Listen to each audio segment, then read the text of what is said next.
Redskins turn back hapless Giants, keep flickering playoff hopes alive.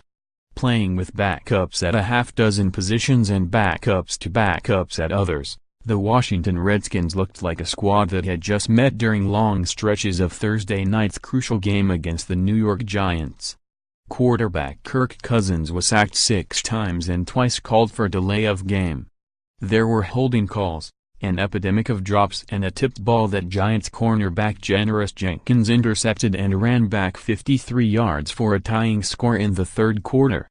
But at the end of this Thanksgiving night, the Redskins owed thanks that the flailing Giants were in even greater disarray, unable to mount much resistance as Washington overcame enough self-inflicted errors for a 20-10 victory.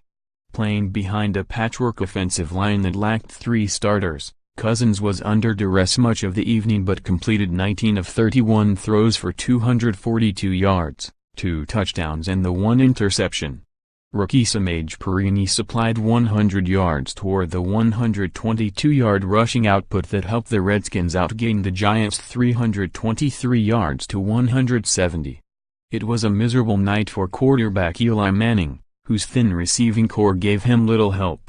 He was 13 of 27 for 113 yards and a late, game-sealing interception to cornerback Kendall Fuller. With the victory, the Redskins snapped a 2-game losing streak and improved to 5-6 overall while getting their first victory in the division. Crowder, Perine among Washington's few bright spots in the ugly win with Dallas losing to the Los Angeles Chargers earlier in the day to fall to 5-6, as well. It raised the stakes of the Redskins' visit to the Cowboys next Thursday, with second place in the NFC East on the line. The victory over the Giants, 2-9, was essential to keep the Redskins' slim playoff hopes alive. It was sorely needed for morale, too, coming 4 days after their devastating overtime loss to New Orleans after leading by 15 points with less than 6 minutes remaining in regulation. While the Redskins have played hurt and short-handed for weeks, they took the field Thursday night, a shadow of the roster that opened the season. After playing with a significant knee injury the last 2 weeks, left tackle Trent Williams sat out, leaving just 2 starters on the offensive line, right guard Brandon Scherff and right tackle Morgan Moses. And at center was a third-string lineman, Tony Bergstrom, signed just 4 weeks earlier. Moreover, it was the 4th consecutive game without Pro Bowl tight end Jordan Reed and the first without versatile running back Chris Thompson, who had served throughout the season as an escape hatch for Cousins, ready to bail him out when plays broke down with a sure-handed catch or carry. Things got off to an ugly start for both teams. The Redskins punted on their first 2 drives, unable to muster a first down while being called for holding and a false start and dropping easy balls.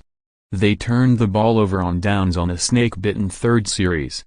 Cousins tripped over the leg of his retreating third-string center, and somehow a Giants defender was credited with a sack. Coach Jay Gruden went for it on 4th and 1, but the throw to Josh Doctson in stride fell incomplete. The Giants took over on their own 41 but couldn't do anything with the gift, as linebacker Ryan Kerrigan flew in for his second sack of the night. Best and worst moments from Redskins' 2010 win over Giants on Thanksgiving. The Giants broke the deadlock midway through the second quarter, converting a 4th and 1 en route to a 16-play drive that resulted in a 30-yard field goal. The Redskins replied with more drops than receptions. Doctson couldn't reel in a shot in the end zone, and Crowder couldn't handle short throws. A pass interferences on the Giants took the ball to New York's 18. Cousins sacked for 9-yard loss. Took another shot in the end zone, but Ryan Grant couldn't reel it in. With 13 seconds remaining in the half, Nick Rose tied on a 28-yard field goal. The Redskins got the ball to start the second half. The result was the same, some scattered positive yardage, followed by self-defeating mistakes. A holding call on Eric Ongio and a third sack left Cousins staring at a 3rd and 27. They ended up punting a 5th time.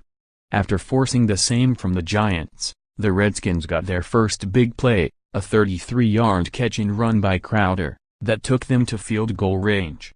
But things went backward from there. Unable to find an open receiver, Cousins took off running and was sacked a fourth. A false start set them back further.